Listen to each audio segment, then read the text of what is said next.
English, can we proceed? Counsel may proceed. Thank you so much, Mr. Witness. Now,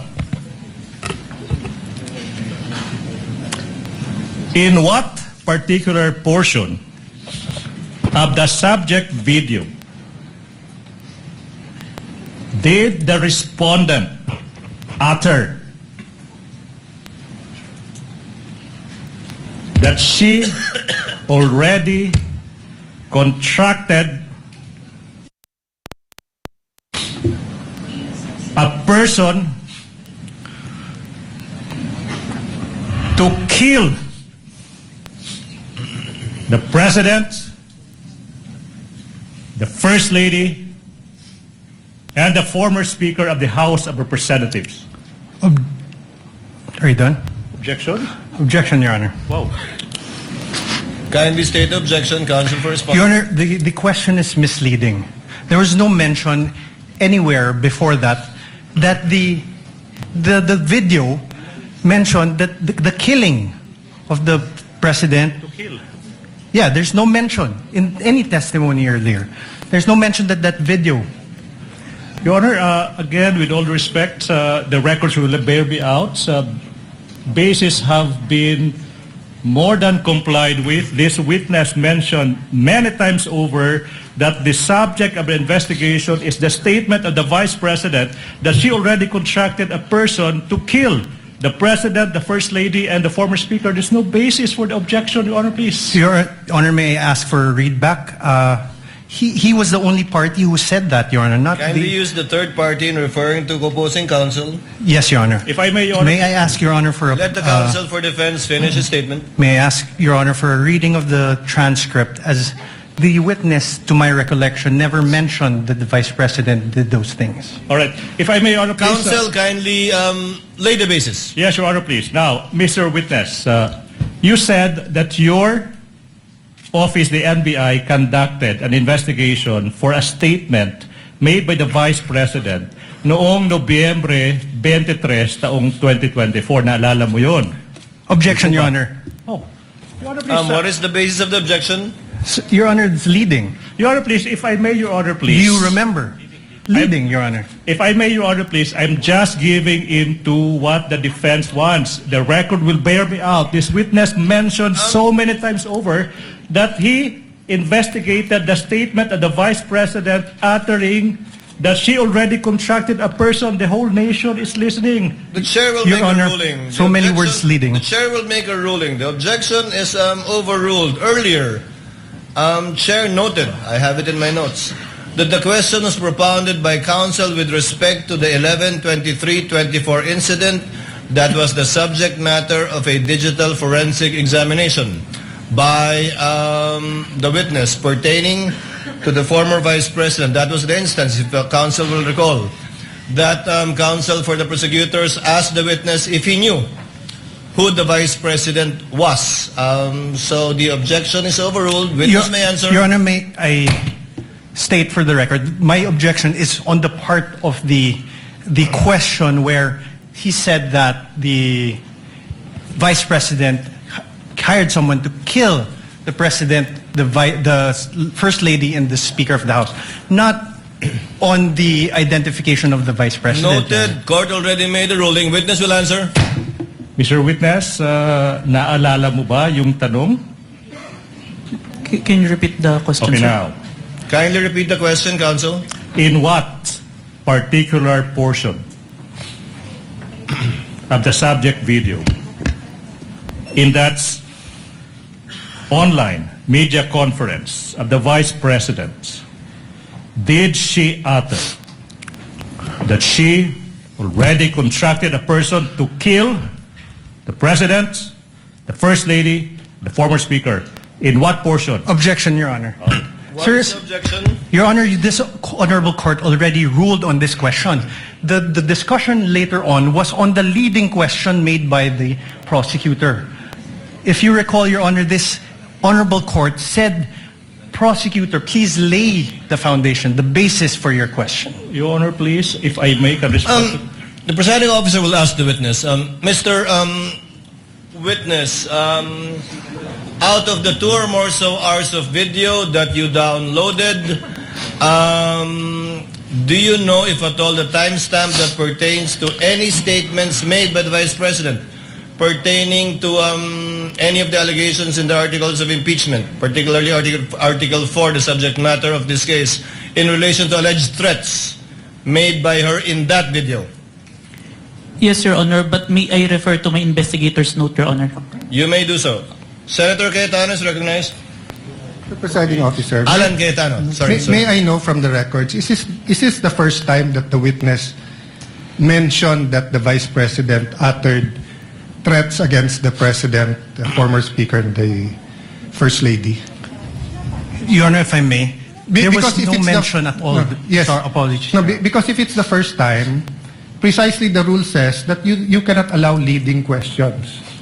Whether it's from the judges, whether it's from the presiding officer, or from the defense, or the... So meaning, you lay the basis. Simply, you ask him, ano yung laman ng video?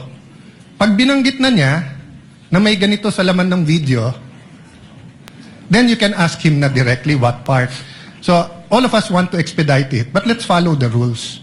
So that's why I'm asking, has this witness this afternoon, I missed a portion because I have a headache and I had to eat before I drink medicine, but I was watching sa TV.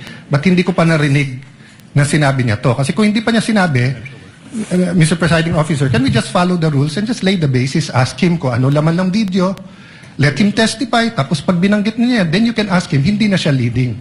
But we shouldn't really ask leading questions because we'll violate the rules.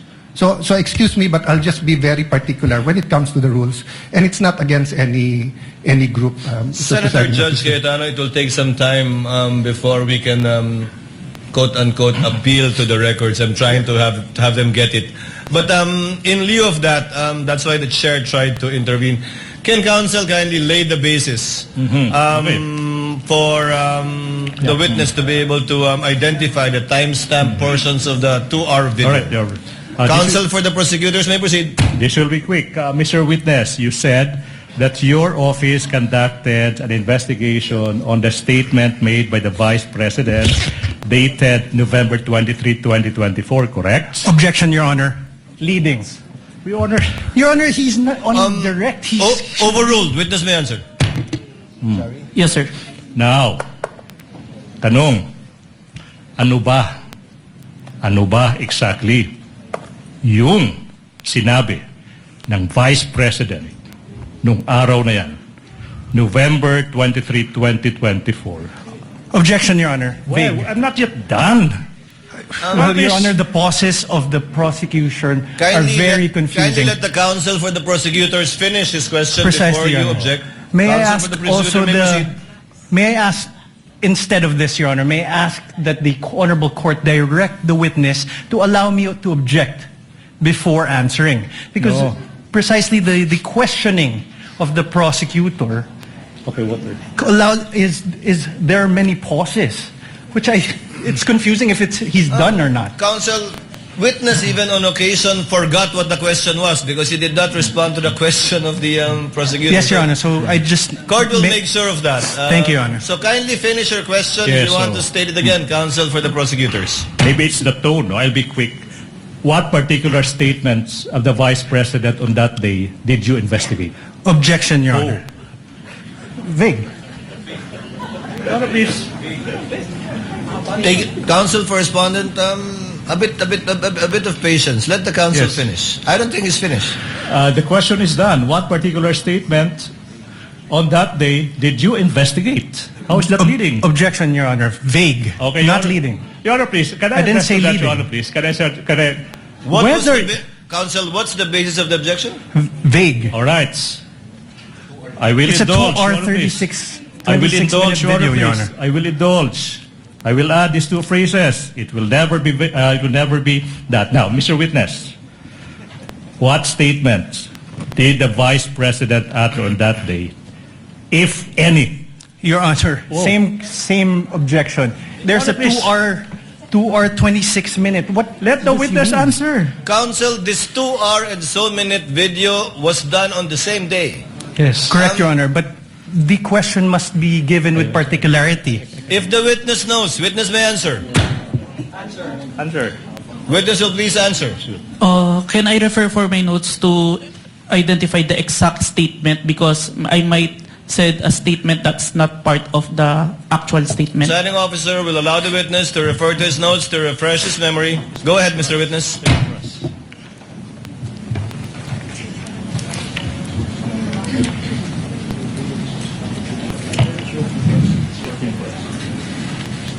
The specific statement, quote and quote, yes, huwag kang mag-alala ma'am sa security ko kasi may kinausap na ako na tao. Sinabi ko sa kanya, kapag pinatay ako, patayin mo si BBM, si Lisa Araneta at si Martin Romualdez. No joke, no joke. Nagbilin na ako ma'am. Pag namatay ako, sabi ko, huwag kang tumigil hanggat di mo sila mapatay. Hanggat di mo sila mapatay sila. And then he said yes. Please proceed, counsel. Thank you. Now, in what particular portion of that video recording that you authenticated of that online media briefing on November 23, 2024, did the Vice President utter those words? If I may, sir, I think we should include the question first. It start at 1 hour and 15 minutes to 1 hour 17 minutes and 18 seconds, sir. Your Honor, so the witness manifested as an answer to the question in what portion he said, timestamps 1 hour 15 minutes 0 second to 1 hour 17 minutes 18 seconds, and we computed, Your Honor, please, it's a 2-minute, 18-second portion of that video. At this juncture, Your Honor, please, bases have been laid. The nation can finally see it. The court will do. We move that that's 2-minute and 18-second portion of that video be presented at this juncture, Your Honor, please. The Secretariat is instructed to play the USB given to the tech behind that was observed and witnessed by both counsels for the parties. Sorted. Kindly play the video. Vice President, thank you so much na po pala sa dala niyong hopya nung hearing na pumunta kayo for PRRD. Kami yung nasa likod niyo po, yung tinawag nilang bastos kasi pumalaki. Congresswoman. Kindly pause it. Kindly pause it. Ganyan ba talaga? Your Honor, please, can I? Your Honor, please, the witness said that he would like to include the question propounded to the Vice okay President. So, ganyan nga, hindi nalalakihan yan? Ganyan talaga yan? Or it will get bigger? It will get bigger, Your Honor, please. Okay, please proceed. Yeah. Thank you, ma'am. Nakakain kami. Ako po ay natatakot kumain ng pagkain doon baka mamaya eh. Ma'am, mag-iingat po kayo. Nasa teritoryo kayo ng kalaban. Okay lang po kami ma'am, kasi sila naman ako eh. Sila talaga yung bastos eh. You reap what you sow. Yeah. Mag-iingat po kayo kasi sa dinami-rami po ng inyong mga pasabog ngayong gabi, it seems like marami po talaga kayong alam about them, no? Dahil sa pagkakasama niyo sa kanila during the campaign and during the 2022 elections. Baka po mamaya kasi totoo yung mga naririnig namin or yung, I don't know if it's true, na meron daw silang Operation Romanovs and baka bala kayong ubusin ang inyong pamilya dahil hadlang kayo sa kanilang mga balakin in the future. So mag-iingat po kayo. Kami po kasi kami ng EDSA Friday crew, kami yung bumababa every Friday dyan sa EDSA because we believe yan yung tamang venue sa dinami-rami na ng problema natin. Ang kaya lang naman po namin gawin ay manawagan na bumaba na yan. Eh ano po kaya ang remedy naman ninyong mga nasa posisyon o ng mga kayang labanan itong napakarami na pong ginagawang korupsyon at krimen laban sa taong bayan? Ano po ang pwede nyo maging remedy para matapos na ito, lalo't nagsisigaw na po ang taong bayan na mag-people power na? Yes. Huwag kang mag-alala ma'am sa security ko kasi may kinausap na ako na tao. Sinabi ko sa kanya, kapag pinatay ako, patayin mo si BBM, si Lisa Araneta, at si Martin Romualdez. No joke. No joke. Nagbilin na ako, ma'am. Pag namatay ako, sabi ko, huwag ka tumigil ha. Hanggang hindi mo mapatay sila. And then he said yes.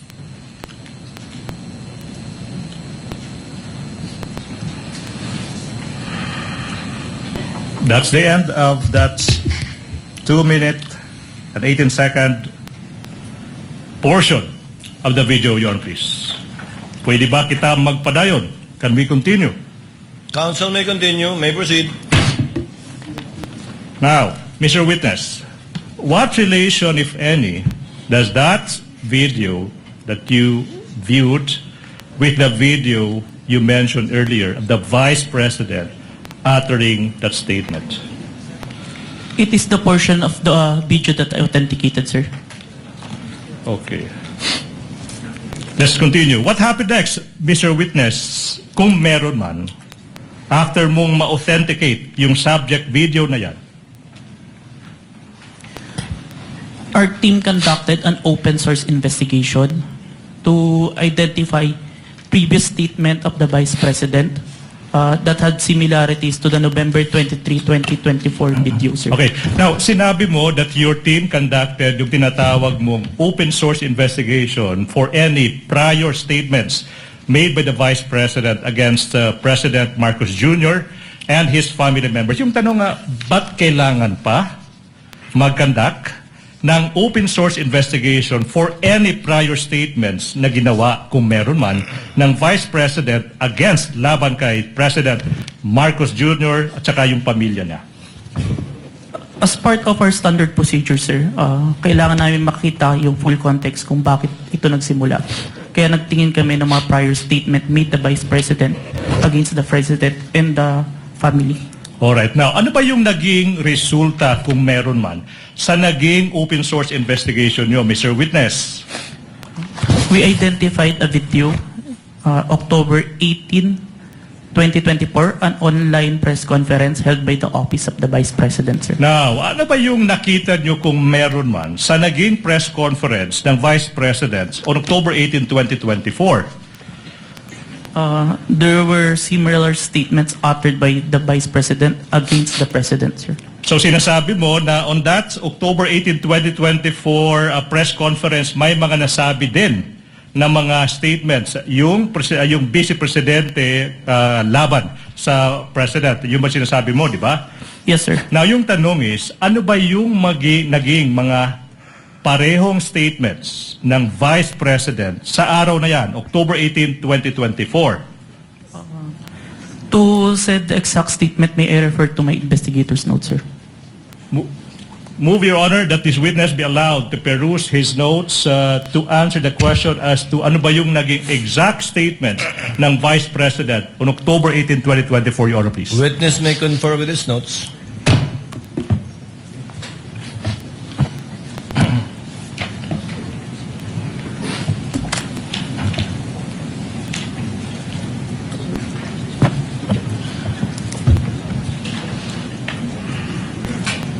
Quote and quote, gusto ko tanggalin yung ulo niya ba?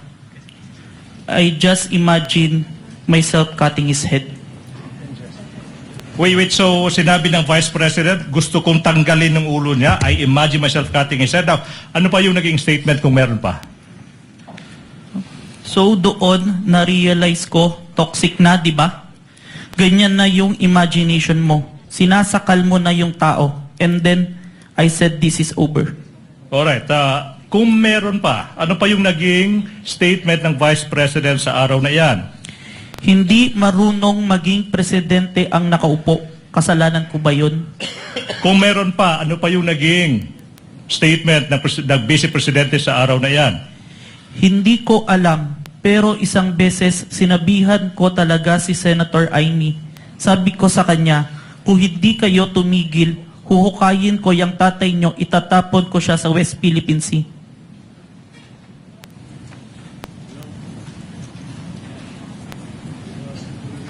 Your Honor, please, there's a manifestation of the good, the last statement. No such manifestation was heard by the presiding officer. Counsel may continue. Please proceed. Thank you so much.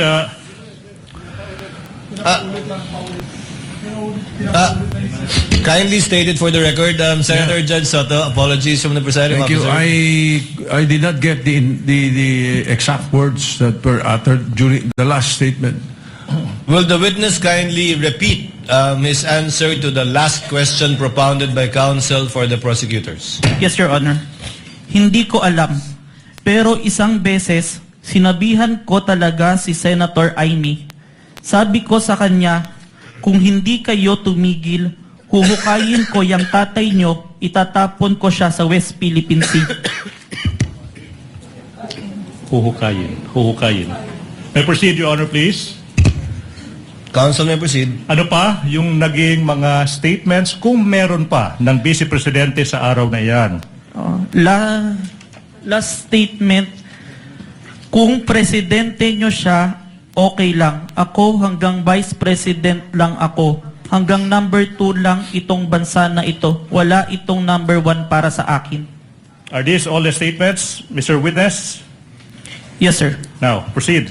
Now, ano ba yung nangyari kung meron man pagkatapos madiskubre ng NBI yung mga naging statements ng Vice President nung araw na yan, October 18, 2024? Like what we did to the main video, the November 23, I proceed to preserve and authenticate the October 18, 2024 video, sir. Again, for ano ba yung ibig sabihin when you preserve the video? It means that I make the necessary action to ensure that the evidence will be accessible at any time, sir. All right, now.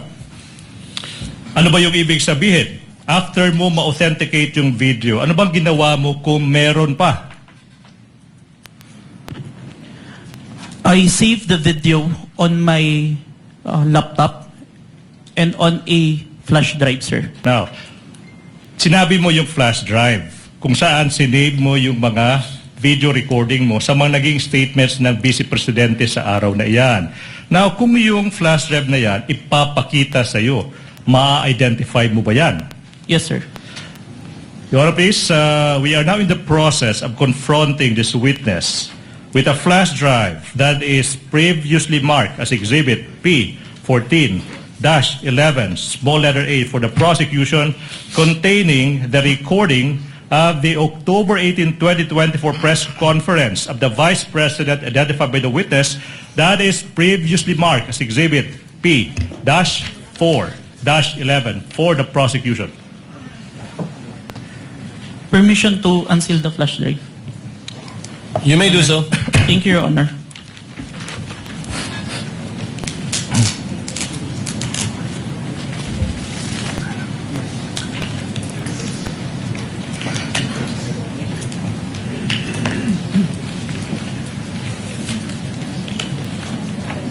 Manifestation, Your Honor, that the witness is in the process of checking the flash drive.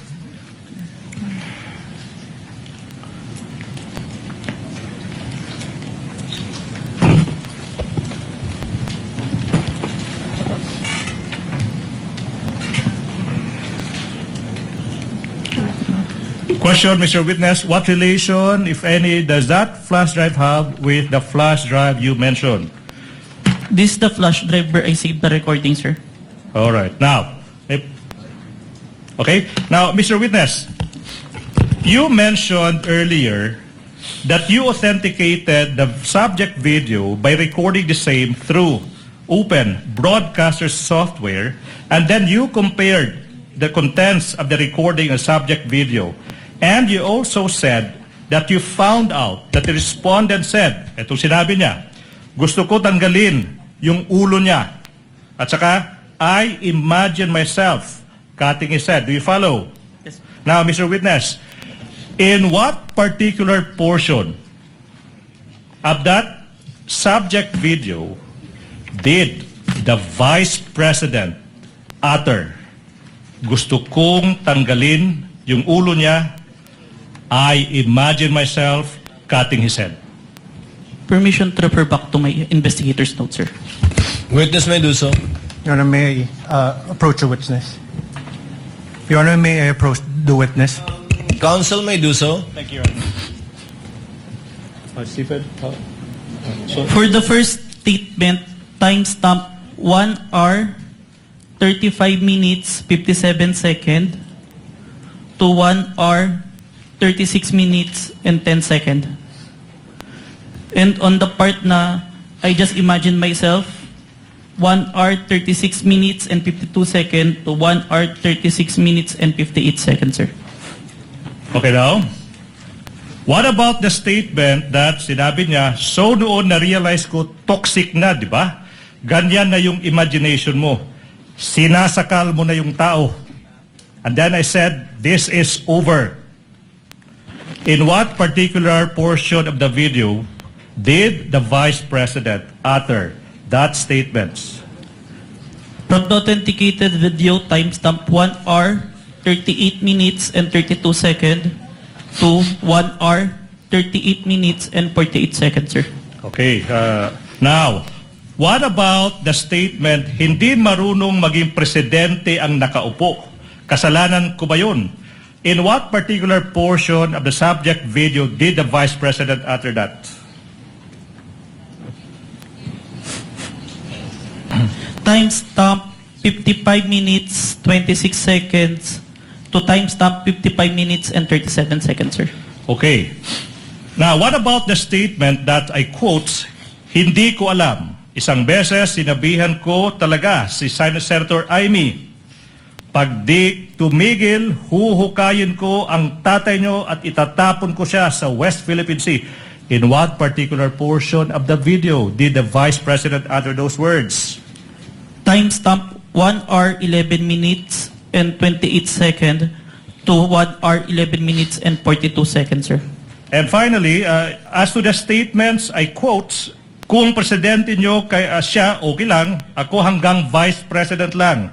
Hanggang vice president lang ako. Hanggang number 2 lang itong bansang ito. Wala itong number 1 para sa akin. In what particular portion of that video did the vice president utter those words? On timestamp 1 hour, 4 minutes and 2 seconds to 1 hour, 4 minutes and 16 seconds. Your Honor, this representation took notes of the timestamps. Your Honor, please. We now move we go to the next question. Now, Mr. Witness, I'm about to show you the specific portions of the recording of the October 18, 2024 press conference. Now, you tell us, after viewing these portions, what relations do they have with the subject video of that October 18, 2024 video that you identified, if any, okay? Now, Your Honor, we move that Attorney Stephen Magallaon be allowed to proceed to the technical booth to bring the flash drive and for the Secretariat to play specific portions of the video identified by the witness. Conditioned upon counsel being accompanied by a representative of the counsel for the respondent so that the exact same USB flash drive will be the one that will be played. To guide the Secretariat, Your Honor, please, these are the timestamps that the prosecution would like to present. First, from 1 hour, 35 minutes to 57 seconds to 1 hour, 36 minutes and 10 seconds. That's the first video. And the second video is from 1 hour, 36 minutes, 52 seconds to 1 hour, 36 minutes and 58 seconds. So move, Your Honor, please. Secretariat is instructed to kindly play the video in the presence of both counsels for the parties.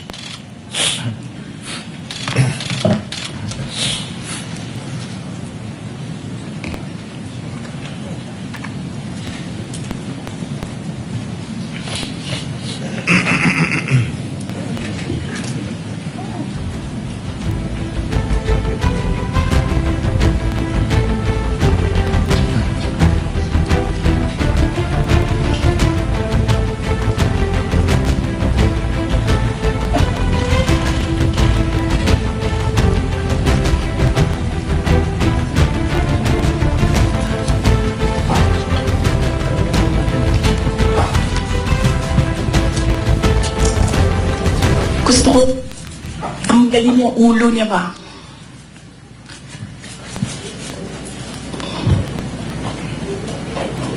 I realized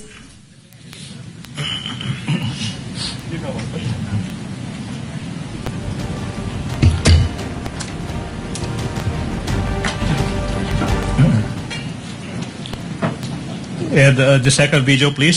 Timestamps 1 hour 36 seconds to 36 minutes to 52 seconds to 1 hour 36 minutes and 58 seconds, please. Oh, it's done. Is that it? cutting his head. Gusto ko, ganun din ang gusto ko. Mr. Witness, you heard the Mr. Witness, you heard the Vice President mentioning cutting somebody else's head. Based on your investigation,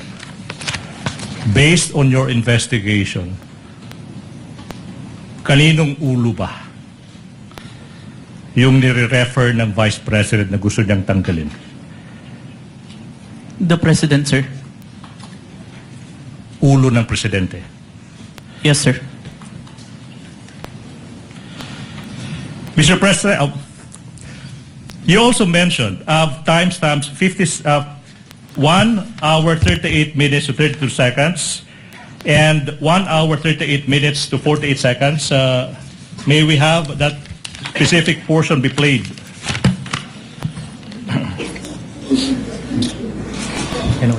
So nun, na-realize ko, toxic na, di ba? Ganyan na yung imagination mo. Ang imagination mo, sinasakal mo na yung tao. And then I said, this is over. Okay. Then what about from timestamps 55 minutes 26 seconds to 55 minutes 37 seconds, please?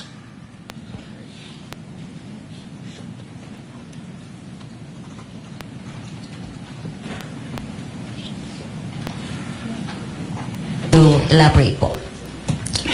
Hindi marunong maging presidente ang nakaupo. Kasalanan ko ba yun? Hindi. Ba sinasabi ng mga tao, kasalanan mo kasi hindi ka tumakbo, ikaw sana yung presidente, hindi siya.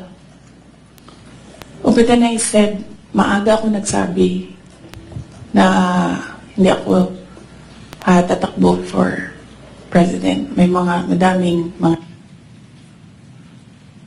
Okay. Now, what about from timestamps 1 hour 11 seconds, 1 hour 11 minutes 28 seconds to 1 hour 11 minutes 42 seconds?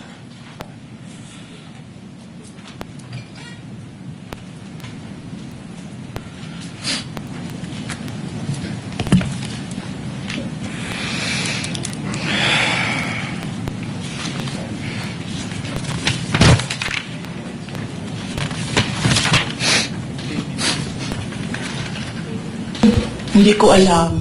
Pero isang beses sinabihan ko talaga si Senator Aimee. Sabi ko sa kanya, kung hindi kayo tumigil, huhukayin ko yung tatay ninyo. Itatapon ko siya sa West Philippine Sea. Sinabihan ko si Senator Aimee. Thank you. What about from timestamps 1 hour 4 minutes to 02 seconds to 1 hour 04 minutes 16 seconds?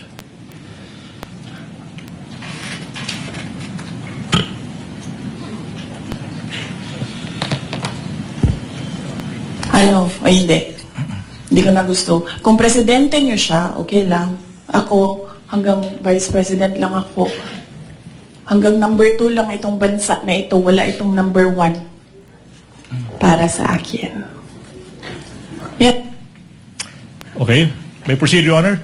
Mr. Witness, what relation, if any, do these portions of that specific video have with the video you authenticated as to the press conference of the Vice President on October 18, 2023?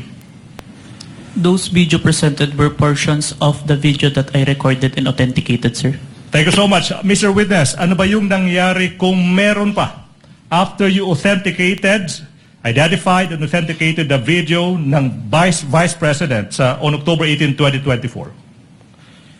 We perform open source investigation to identify naman po yung mga naging responses ng iba't ibang tao in response to the statement of the Vice President po.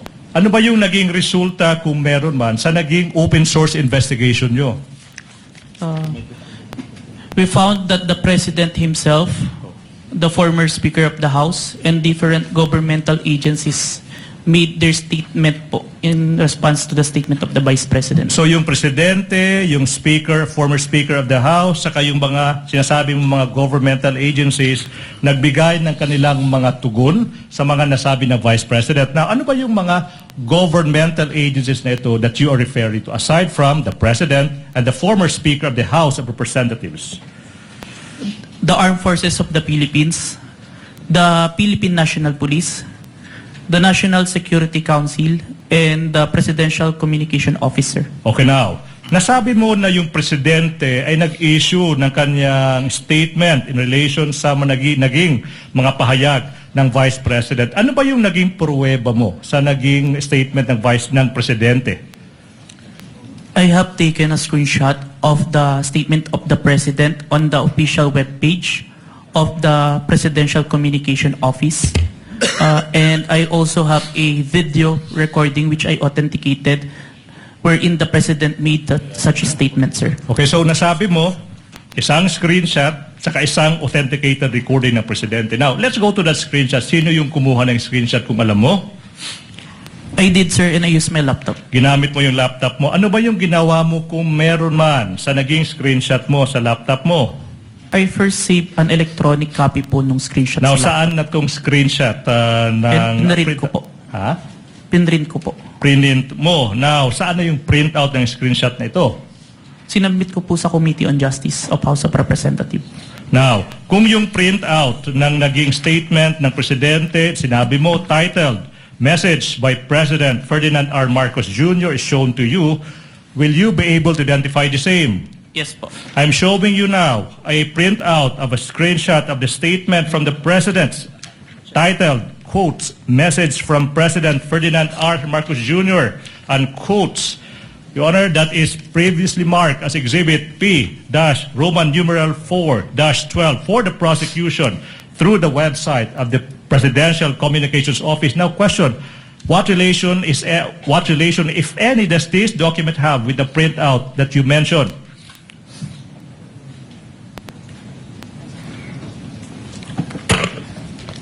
Your Honor, same objections to this printout. Yes.